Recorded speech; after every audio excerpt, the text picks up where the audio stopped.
नमस्कार। आपका अखबार के YouTube चैनल पर आपका स्वागत है। मैं हूं प्रदीप सिंह। आज रविवार है तो रविवार विशेष का दिन है। तो जैसा मैंने वादा किया था कि डॉक्टर राजेंद्र प्रसाद जो पहले राष्ट्रपति थे भारत के और पंडित जवाहरलाल नेहरू जो पहले प्रधानमंत्री थे, उन दोनों के आपसी संबंध कैसे थे, कितने तल्ख थे, क्यों तल्ख थे, क्यों राजेंद्र बाबू के खिलाफ थे नेहरू जी, क्यों वो नहीं चाहते थे कि वो राष्ट्रपति बने पहली टर्म में भी। जब 1950 में गणतंत्र बना भारत, संविधान लागू हुआ तब हुए। 1952 में जब पहले राष्ट्रपति का चुनाव हुआ तब भी नहीं चाहते थे। 1950 में ही नेहरू जी चाहते थे कि सी राजगोपालाचारी राजा जी वो बने राष्ट्रपति। जब दूसरा टर्म नज़दीक आने लगा तो नेहरू जी की बेचैनी और बढ़ गई।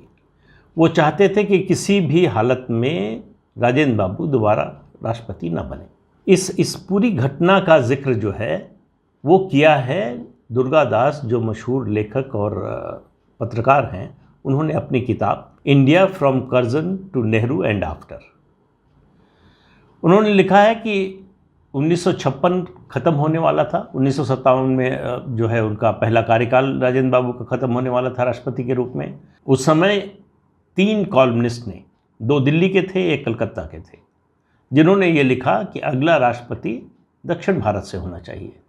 जब उन्होंने ये पढ़ा तो उनको लगा कि ज़रूर गड़बड़ है इसमें कुछ।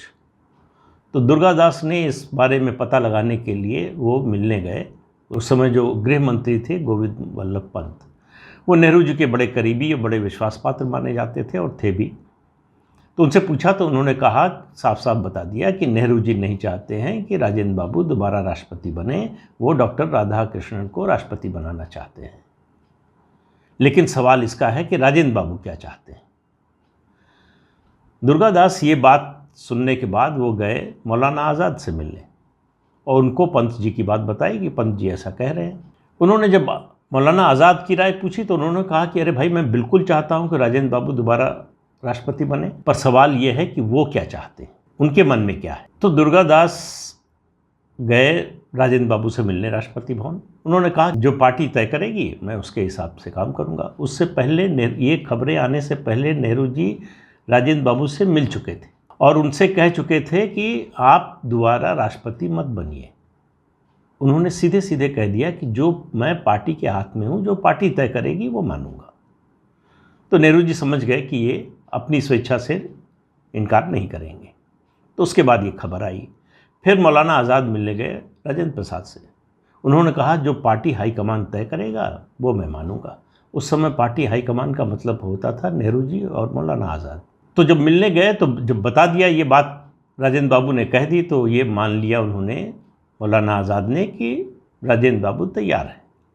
18 दिसंबर 1956 को दुर्गादास ने अपने कॉलम में लिखा कि राजेंद्र बाबू दूसरे कार्यकाल के लिए राजी हैं और पार्टी हाईकमान ने मौलाना आज़ाद के जरिए अपनी इच्छा राजेंद्र बाबू को बता दी। तो इसका मतलब ये निकाला गया कि पार्टी हाईकमान ने मंजूरी दे दी। ये खबर छपते ही नेहरू जी के कार्यालय से, प्रधानमंत्री कार्यालय से फ़ोन गया दुर्गादास को। उनको बुलवाया नेहरू जी ने, पूछा कि ये खबर तुमने किस आधार पर लिखा है। तो उन्होंने सब बता दिया कि पंत जी ने मुझसे ऐसा कहा, फिर मेरी मौलाना आज़ाद से बात हुई। नेहरू जी समझ गए कि उनके पीछे राजेंद्र बाबू को दोबारा राष्ट्रपति बनाने की तैयारी हो गई है। लेकिन दूसरे जो स्तंभकार थे, कॉलमनिस्ट थे, जो दक्षिण भारतीय राष्ट्रपति की बात कर रहे थे, उन्होंने लिखा कि अभी हाईकमान ने तय नहीं किया है। तो ये दुर्गादास ने लिखा नहीं है, लेकिन इसका मतलब ये हुआ कि प्रधानमंत्री कार्यालय से या प्रधानमंत्री के यहाँ से ये संकेत दिया गया कि हाईकमान का फैसला नहीं है। लेकिन जब 18 दिसंबर को ये खबर छपी तो जितने राजेंद्र बाबू के विरोधी थे या कहिए कि नेहरू जी के समर्थक थे पार्टी में, उनके लिए ये खबर एक तरह से बम विस्फोट की तरह थी। लेकिन इस खबर का दूसरा असर दूसरे पक्ष में ये हुआ कि लोग बहुत खुश थे। तो अब नेहरू जी के सामने समस्या ये थी कि ये खबर आने के बाद राजेंद्र बाबू की रजामंदी हो गई, आज़ाद तैयार हैं, पंत तैयार हैं। फिर उसके बाद वो ये सार्वजनिक रूप से ये नहीं बोल सकते थे कि वो इसके खिलाफ है, लेकिन अंदर खाने उन्होंने अपनी कोशिश जारी रखी। उन्होंने दक्षिण भारत के चारों मुख्यमंत्रियों को बुलवाया और उनसे कहा कि वो चाहते हैं कि अब जो है राष्ट्रपति अगला दक्षिण भारत से हो। उत्तर भारत से एक राष्ट्रपति हो चुका है और वो एक तरह से 2 टर्म हो गई, क्योंकि 1950 से 52 रहे और 52 से फिर 57 तक दूसरी टर्म हो जाएगी। चारों मुख्यमंत्रियों ने नेहरू जी को जो कहा वो ध्यान देने की बात है। देखिए, इतनी डेमोक्रेसी की, फेडरलिज्म की बात होती है नेहरू जी को लेकर, उनके कार्यकाल को लेकर। उन चारों मुख्यमंत्रियों ने कहा कि हमको इस रीजनल पॉलिटिक्स में नहीं पड़ना है, इस रीजनलिज्म से मतलब नहीं है। राजेंद्र बाबू अगर तैयार हैं तो उन्हें दूसरा कार्यकाल मिलना चाहिए। और उन्होंने यहाँ तक कह दिया, उन्होंने कहा कि वो लोग ये नहीं मानते कि ये उनकी दूसरी टर्म है, वो मानते हैं कि 1952 में उनकी पहली टर्म जो है 1952 में शुरू हुई। नेहरू जी को इससे बड़ी निराशा हुई। उसके बाद वो गए राजेंद्र बाबू से मिलने। अब भी कोशिश छोड़ी नहीं नेहरू जी ने। देखिए, उन्होंने कहा कि भाई देखो, आज़ाद ने बड़ी मुश्किल से जो है राधाकृष्णन को तैयार किया है कि वो एक बार फिर से उपराष्ट्रपति बन जाए, तो तुम ऐसा करना कि आधे कार्यकाल में जो है वो रिटायर हो जाना। राजेंद्र बाबू ने कहा कि ये सब निर्भर करेगा कि मेरी सेहत कैसी है। नेहरू जी को फिर लगा कि बात बनने वाली नहीं है। पंत जी वैसे तो नेहरू जी के वफादार थे, लेकिन भाषा और संस्कृति जैसे जो विषय थे उन पर उनकी और राजेंद्र बाबू की राय एक थी। दोनों आपस में बातचीत करते रहते थे समय समय पर। राजेंद्र बाबू अपनी चिट्ठियां दिखाते थे जो नेहरू को लिखते थे। नेहरू और उनके बीच में बहुत सहज संवाद नहीं था। राजेंद्र बाबू एक समय ऐसा आया कि बात नहीं करना चाहते थे। उनको लगता था कि बात करेंगे तो बहस हो जाएगी, उसमें मामला बिगड़ जाएगा, तो वो चिट्ठियां लिखते थे। नेहरू कुछ का कभी जवाब देते थे, कभी नहीं देते थे। लेकिन जब ये सब घटनाक्रम हो गया तो दुर्गादास ने एक दिन पूछा पंत जी से कि आखिर नेहरू जी क्यों खिलाफ है, क्यों दूसरी टर्म नहीं देना चाहते राजेंद्र बाबू को। तो उन्होंने कहा कि जो दरबारी हैं नेहरू जी के आसपास, उन्होंने उनका कान भर रखा है। उन्होंने उनको समझा दिया है, इन दरबारियों ने, कि जनसंघ और आरएसएस से मिलकर राजेंद्र बाबू नेहरू जी का तख्ता पलट कर सकते हैं, इसलिए नहीं चाहते। अब आप देखिए, आज के षड्यंत्र की, राजनीतिक षड्यंत्र की बातें होती हैं।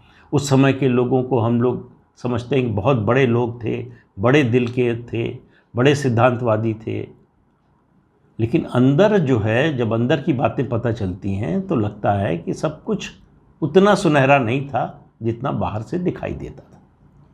निश्चित रूप से बड़े लोग थे, इसमें कोई शक नहीं है। आज़ादी के आंदोलन की लड़ाई में शामिल रहे, देश के लिए उन लोगों ने अपना बड़ा योगदान दिया, इससे भी कोई इनकार नहीं कर सकता। लेकिन अब देखिए, राजेंद्र बाबू को लेकर ये जो नेहरू जी की जिद थी, वो उनके कार्यकाल में, दोनों कार्यकाल में बनी रही। नेहरू जी को लगता था कि राजेंद्र बाबू आधुनिक भारत का प्रतिनिधित्व नहीं करते। राष्ट्रपति होने के बावजूद नेहरू जी ने उनके पहले कार्यकाल में राजेंद्र बाबू को सिर्फ नेपाल जाने की इजाज़त दी, विदेश यात्रा के नाम पर। 5 साल और कहीं जाने नहीं दिया। उनको लगता था कि विदेश नीति के बारे में राजेंद्र बाबू ना बोलें। 1958 में, जब 57 में उनको दूसरा कार्यकाल मिल गया, तो 1958 में उन्होंने दक्षिण एशियाई देशों में उनको जाने की इजाज़त दी। जापान की यात्रा हुई राजेंद्र बाबू की। वहाँ पर जो कुछ हुआ, जिस तरह का उनका स्वागत हुआ, जापान के राजा ने उनके सम्मान में जो रात्रि भोज दिया, जो समारोह था, उसमें कहा गया कि राजेंद्र बाबू के सम्मान में उन जो है, जो भी जितनी भी डिश, जितने भी खाने की चीज़ें परोसी जाएंगी, सब वेजिटेरियन होंगी। और उससे बड़ी घटना हुई हनोई में। हनोई में जब थे राजेंद्र बाबू, उस समय होली का मौसम था। हो ची मिन्ह के साथ वो बैठे हुए थे। अचानक हो ची मिन्ह उठे और उन्होंने गुलाल लिया और राजेंद्र बाबू के मुंह पे लगा दिया और गले मिल लिए। इसी तरह से जब वो श्रीलंका गए तो भंडार नायके ने कहा कि भारत हमारा मातृ देश है। जहाँ भी राजेंद्र बाबू गए, देश का सम्मान बढ़ा और उनके प्रति लोगों में जो सम्मान की भावना थी लगातार दिखाई देती रही। सिर्फ नेहरू जी को वो दिखाई नहीं देता था। उनको लगता था कि उनके विदेश जाने से या विदेश नीति पर कुछ बोलने कहने से देश की प्रतिष्ठा घटेगी। 1959 में अमेरिका के राष्ट्रपति आइजनहावर भारत के दौरे पर आए और लौटने के बाद वो चाहते थे कि राजेंद्र बाबू अमेरिका के दौरे पर आए। क्यों आए? उन्होंने कहा कि मैं चाहता हूं कि मेरे रिटायर होने से पहले आप आएँ, जिससे मैं पूरा अमेरिका आपको घुमा सकूं। ये बात भी नेहरू जी को पसंद नहीं आई, बल्कि बहुत नागवार गुजरी।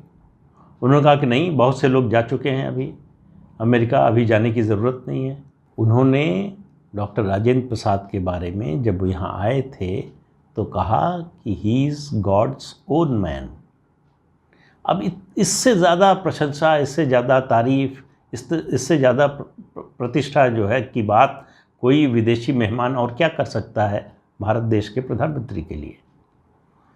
इसी तरह से जब क्वीन एलिजाबेथ आई दौरे पर भारत के, तो चाहती थी, उन्होंने न्योता दिया कि इंग्लैंड आए राजेंद्र बाबू, फिर इजाज़त नहीं मिली, नहीं जाने दिया नेहरू जी ने। उसके बाद वो सोवियत संघ के दौरे पर गए। नेहरू जी की सख्त हिदायत थी कि विदेश नीति के बारे में आप कुछ वहाँ बात नहीं करेंगे। तो वहाँ राजेंद्र बाबू ने शिक्षा और कृषि के बारे में बातचीत की, वहाँ की शिक्षा व्यवस्था और सोवियत संघ ने भाषा की समस्या का जिस तरह से हल किया उसका अध्ययन किया और लौट कर कैबिनेट के लिए एक 20 पेज की रिपोर्ट तैयार की। उस पर कभी कोई विचार नहीं हुआ, कोई फैसला तो दूर की बात है। तो नेहरू जी और राजेंद्र बाबू के रिश्ते में खटास दिन पर दिन बढ़ती जा रही थी। नेहरू जी की जो नापसंदगी थी राजेंद्र बाबू की, वो भी बढ़ती जा रही थी। लेकिन इस बीच में एक और घटना हुई। कांग्रेस में भ्रष्टाचार के मुद्दे उठने लगे। सीडी देशमुख ने प्रस्ताव दिया, एक कोई ट्राइब्यूनल बनाया जाए या कोई ओम्बुड्समैन बनाया जाए जो ऐसे भ्रष्टाचार के आरोपों की जांच करे। राजेंद्र बाबू ने उस पर नेहरू जी को चिट्ठी लिखी कि वे सीडी देशमुख के प्रस्ताव का समर्थन करते हैं। ये ट्राइब्यूनल जो है या ओम्बुड्समैन राष्ट्रपति के तहत हो या फिर कोई स्वतंत्र संस्था हो। नेहरू ने इस पत्र का जवाब नहीं दिया, लेकिन जब मिलने गए तो कहा कि ये अनफ्रेंडली एटीट्यूड है तुम्हारा, मुझे इससे बहुत दुख हुआ है। उनकी ये बात सुनकर राजेंद्र बाबू हतप्रभ रह गए। उनको समझ में नहीं आया कि इसमें उन्होंने गलत क्या कहा था। जनरल थिमैया ने, सेनाध्यक्ष थे, उन्होंने इस्तीफ़ा दे दिया। उस समय बड़ी कंट्रोवर्सी हुई थी उस पर। सुप्रीम कमांडर होता है राष्ट्रपति देश की तीनों सेनाओं का, लेकिन थिमैया के इस्तीफ़े के बारे में, जनरल थिमैया के इस्तीफ़े के बारे में राजेंद्र बाबू को बताया तक नहीं गया। राज्यपालों और राजदूतों की नियुक्ति की भी उन्हें जानकारी, कंसल्ट करना तो दूर की बात है, जानकारी नहीं दी जाती थी। इस पर भी उन्होंने एतराज़ करते हुए चिट्ठी लिखी। तब कैबिनेट से एक प्रस्ताव पास हुआ कि ये इन नियुक्तियों के बारे में सार्वजनिक सूचना जारी करने से पहले राष्ट्रपति को बता दिया जाए। एक परंपरा है, जब से देश आज़ाद हुआ है, जब से गणतंत्र बना है देश, कि हर हफ्ते प्रधानमंत्री राष्ट्रपति को देश और अंतर्राष्ट्रीय विषयों पर ब्रीफ करने के लिए जाते हैं, उनको बताते हैं क्या हो रहा है क्या नहीं हो रहा। नेहरू जी एक तो पहले बहुत कम जाते थे, उनको बताते नहीं थे, और विदेशी मामलों पर तो बिल्कुल ही उनको कोई जानकारी नहीं देते थे। इसका बड़ा दुख था राजेंद्र बाबू को। इस पर देखिए, इन दोनों की बातचीत के पत्राचार अगर कोई पढ़े तो उसका ज़्यादा शिद्दत से अंदाज़ा लगेगा कि किस तरह के संबंध थे भारत के पहले राष्ट्रपति और पहले प्रधानमंत्री के। और ये चिट्ठी में फिर से लिखा राजेंद्र बाबू ने कि आप जो कर रहे हैं वो एक गलत परंपरा डाल रहे हैं। राष्ट्रपति की इस तरह की उपेक्षा ये अच्छी परंपरा नहीं है। अब राष्ट्रपति के पास कोई प्रशासनिक अधिकार तो है नहीं, लेकिन इसके बावजूद बहुत परेशान थे नेहरू जी राजेंद्र बाबू के राष्ट्रपति भवन में होने से। कांग्रेस का अधिवेशन हुआ गुजरात के भावनगर में। उस समय लोकसभा के अध्यक्ष थे नीलम संजीव रेड्डी। उन्होंने उस समारोह की, उस अधिवेशन की अध्यक्षता की। उसमें उन्होंने एक सुझाव दिया कि जो लोग 10 साल से ज़्यादा समय से पद पर हैं वो इस्तीफ़ा दे दें। ये इशारा राजेंद्र बाबू की ओर था। उनको पता चला, खबर मिली, तो उन्होंने, जिसने बताया, उससे मुस्कुराते हुए कहा कि मुझे तो कोई समस्या नहीं है, नेहरू क्या करेंगे। और नेहरू जी के कैंप के लोग जानना चाहते थे कि राजेंद्र बाबू क्या करेंगे। बाद में राजेंद्र बाबू ने कहा कि अगर नेहरू जी उस समय इस्तीफा दे देते तो उनका स्टेचर बढ़ जाता और देश का भी, देश की राजनीति एक नया आकार लेती। लेकिन ऐसा न होना था, न हुआ। इस बीच 1962 आ रहा था। अब रिटायरमेंट से करीब 10 महीने पहले राजेंद्र बाबू बहुत गंभीर रूप से बीमार हो गए। उन्हें एक निजी नर्सिंग होम में भर्ती कराया गया। उनका इलाज चल रहा था, लेकिन उनकी स्थिति बहुत गंभीर थी। नेहरू जी को लगा, बाकी लोगों को लग रहा था कि शायद वो बच नहीं पाएंगे। तो उनके अंतिम संस्कार की तैयारी होने लगी और कार्यवाहक राष्ट्रपति को शपथ दिलाने की, उसके समारोह की तैयारी होने लगी। अब आप देखिए, नेहरू जी को चिंता क्या थी? इस बात की नहीं थी कि राजेंद्र बाबू ठीक हो जाएं, स्वस्थ हो जाएं, उनका इलाज अच्छी तरह से हो, इसमें कोई कोर कसर नहीं होनी चाहिए। उनको चिंता थी कि अगर राजेंद्र बाबू का देहांत हो गया राष्ट्रपति रहते हुए, तो उनकी दिल्ली में समाधि बनवानी पड़ेगी। अब आप देखिए, मतलब मन से इन सब बातों को सुन के लगता है कि नेहरू जी के बारे में जो हमारी छवि थी कि मन से बहुत बड़े थे, विराट थे, वैसा नहीं है। उन्होंने कहा कि देखिए, जो बिहार के सांसद हैं, उसके अलावा भी जो सांसद उनके समर्थक हैं, वो चाहेंगे कि यहाँ राजघाट के बगल में उनकी समाधि बने। तो उन्होंने शास्त्री जी को बुलवाया। शास्त्री जी से कहा कि राजघाट से जितनी दूर हो सके जगह खोजो अंतिम संस्कार के लिए। तो खोजा लाल बहादुर शास्त्री जी ने, दिल्ली के म्युनिसिपल कमिश्नर को लेकर गए और पूरा देखा इलाका और जगह तय की। अब देखिए, प्रारब्ध देखिए कि राजेंद्र बाबू ठीक हो गए और ठीक होने के बाद, रिटायरमेंट के बाद, उनका पटना में निधन हुआ। लेकिन ये जो जगह शास्त्री जी ने देखी थी, जो मैं प्रारब्ध की बात कर रहा हूँ, वहाँ आज विजय घाट है, लाल बहादुर शास्त्री का समाधि स्थल। तो नेहरू जी राजघाट के आसपास भी अंतिम संस्कार हो राजेंद्र बाबू का, ये नहीं चाहते थे। और ये तो सब कुछ बातें हुई जीते जी उनके जो हो रहा था। उनके निधन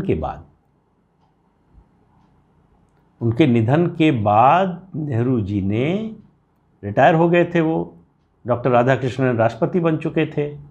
उन्होंने डॉक्टर राधाकृष्णन से कहा कि मैं तो जा रहा हूँ राजस्थान के दौरे पर, प्रधानमंत्री राहत कोष का पैसा लेना है। अब आप सोचिए, नेहरू जी के स्टेचर का व्यक्ति बोल रहा है। और कहा कि तुम्हें भी जाने की ज़रूरत नहीं है अंतिम संस्कार में पटना। डॉक्टर राधाकृष्णन का जवाब सुनिए। उन्होंने कहा, ये सम्मान वो डिज़र्व करते हैं और उनको मिलना चाहिए। और डॉक्टर राधाकृष्णन गए। तो अब सवाल ये है कि आपके भी मन में होगा, क्यों जो है नेहरू जी इतना चिढ़ते थे राजेंद्र बाबू से? उसके कई कारण हैं। एक, उनका मानना था कि राजेंद्र बाबू रिवाइवलिस्ट हैं, यानी धार्मिक पुनरुत्थानवादी हैं। बेसिक बात ये थी कि वो हिंदू धर्म या सनातन धर्म में जिस तरह का यकीन करते थे, वो नेहरू को कतई पसंद नहीं था। नेहरू के सेकुलरिज्म में वो बहुत बड़ी बाधा थी। एक कारण तो ये था। लेकिन बहुत बड़ा कारण जो था इतने लंबे समय की नाराज़गी का, वो ये बताया जाता है कि 1930 में नेहरू जी का जो समाजवाद का सिद्धांत था, उसको राजेंद्र बाबू, सी राजगोपालाचारी, सरदार पटेल और जेबी कृपलानी, इन लोगों ने मिलकर रिजेक्ट करवा दिया। नेहरू आजीवन इस बात को कभी भूले नहीं कि ये सब कुछ हुआ, उनका मानना था कि ये राजेंद्र बाबू की पहल पर हुआ। और उसके लिए उन्होंने कभी राजेंद्र बाबू को माफ़ नहीं किया। लेकिन उसके बाद, राष्ट्रपति बनने के बाद भी एक घटना हुई। 1950 में सोमनाथ मंदिर का पुनरुद्धार हो रहा था। सरदार पटेल उस पूरी व्यवस्था में लगे हुए थे। राजेंद्र बाबू वहाँ उस समारोह में जाना चाहते थे। प्रधानमंत्री ने मना किया। उन्होंने कहा, सेकुलर देश के प्रधानमंत्री को किसी ऐसे धार्मिक समारोह में शामिल नहीं होना चाहिए। राजेंद्र बाबू का जवाब था कि सोमनाथ विदेशी आक्रांता के खिलाफ भारतीय जनमानस के रेजिस्टेंस का प्रतीक है। इसलिए उसका महत्व बहुत ज़्यादा है और मैं अपने धर्म में विश्वास करता हूँ, इसलिए जाऊँगा। और वो गए। ये बात नेहरू जी को पसंद नहीं आई, तो क्या किया उन्होंने? नाराज़ हुए, वो तो अलग बात है। राजेंद्र बाबू ने सोमनाथ में जो भाषण दिया वो पीआईबी से रिलीज़ नहीं होने दिया नेहरू जी ने। उनके स्पष्ट निर्देश थे कि नहीं जाना चाहिए। और ये एक बार नहीं हुआ, उनके राष्ट्रपति रहते हुए कई बार ऐसा हुआ कि जो बात उन्होंने कुछ बोली और नेहरू जी को पसंद नहीं आई, वो उन्होंने रिलीज़ नहीं होने दिया पीआईबी के जरिए। और कुछ ऐसा ही मुझे लगता है कि सरदार पटेल के बारे में भी नेहरू जी की भावना थी। सरदार पटेल का निधन हुआ, तब भी राजेंद्र बाबू से कहा उन्होंने कि आपको जो है अंतिम संस्कार में जाने की ज़रूरत नहीं। तो एक बात तो यह है कि राष्ट्रपति का प्रोटोकॉल है, इस तरह के कार्यक्रमों में नहीं जाते समारोह में। लेकिन सरदार पटेल कोई प्रोटोकॉल के जो है वो बंदी नहीं थे। उनका जो स्टेचर था, उनका जो कद था, उनका जो योगदान था, उसको देखते हुए फिर राजेंद्र बाबू ने उनकी बात नहीं मानी। तो ये किस्से बताते हैं, ये कहानियाँ बताती हैं, ये घटनाएं बताती हैं, ये तथ्य बताते हैं कि हिंदू धर्म को लेकर, सनातन धर्म को लेकर, भारतीय संस्कृति को लेकर जिनमें कमिटमेंट था, जिनमें प्रतिबद्धता थी, वो ऐसे सभी लोग, वो चाहे सरदार पटेल हों, चाहे राजेंद्र बाबू हों, पुरुषोत्तम दास टंडन हो, के.एम. मुंशी हों, आप देख लीजिए, पूरा इतिहास आप पलटेंगे तो मालूम होगा नेहरू जी को वो सख्त नापसंद थे। ऐसे लोग, उनको वो देखना नहीं चाहते थे। लेकिन ये सब लोग अपनी काबिलियत से, अपनी योग्यता से, अपने योगदान से भारतीय राजनीति में, भारतीय जनमानस में एक विशिष्ट स्थान रखते थे। उससे उनको हटा नहीं पाए नेहरू जी। तो ये किस्सा बहुत कुछ बताता है। सोचने और समझने की ज़रूरत है कि क्या हो रहा था उन दिनों भी। और इसको अगर आप आज के संदर्भ से रिलेट कीजिए तो आपको बहुत सी चीज़ें अपने आप समझ में आएंगी कि कौन लोग विरोध में खड़े हैं, कौन विरोध कर रहा है, क्यों कर रहा है, उसका आधार क्या है। समय बदल गया है लेकिन मानसिकता नहीं बदली है। तो आज के अंक में इतना ही। अगले अंक में फिर मिलेंगे किसी नए मुद्दे के साथ। तब तक के लिए इजाज़त दीजिए। नमस्कार। आपको याद दिला दें, ये चैनल देखिए, शेयर कीजिए, लाइक कीजिए और सब्सक्राइब ज़रूर कीजिए। नमस्कार।